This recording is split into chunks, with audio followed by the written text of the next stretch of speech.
So we know that selling can be an emotional experience for owners. So we're really excited to have your take, your expertise when we're talking about this emotional experience. And my question is, do you find that this surprises most owners, or do they come to you with that understanding that it is going to be an emotional experience?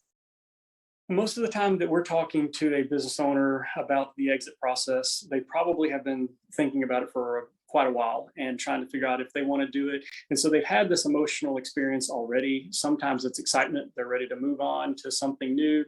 Sometimes it's more concern. But I will say that after the exit process, there's always a different experience than most of them expect there to be. They will tend to struggle with self-identity and what's supposed to come next and what life is going to look like. So there can be a lot of that, but up front, it varies. It varies from person to person and what they're going through. Sometimes, like I said, it's excitement. We're going to get out of this line of work, going to go either into something new or going to retire or whatever else.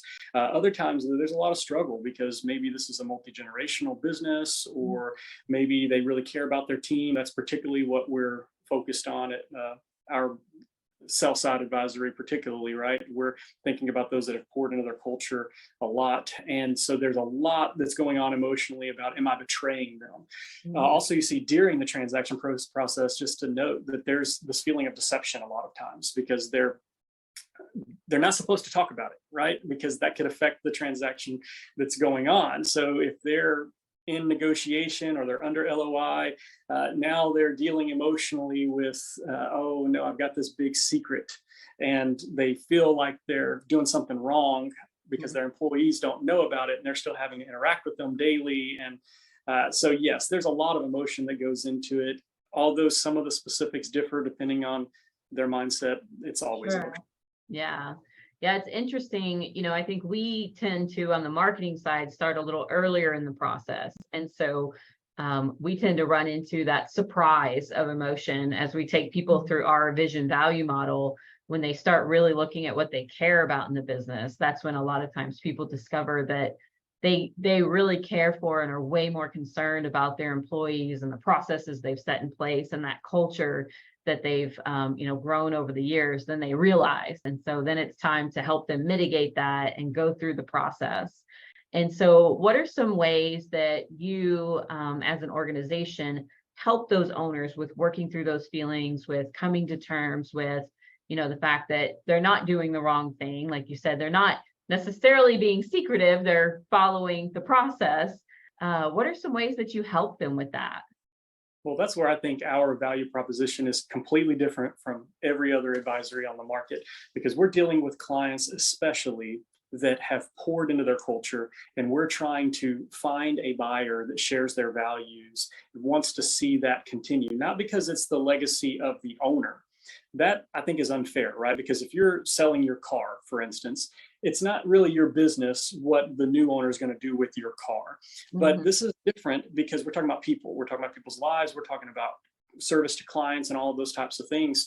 So in that sense, we're dealing with sellers that are looking to see this greater vision of business, of purpose, and all that continue on. So we're looking to buyers that share that same type of vision.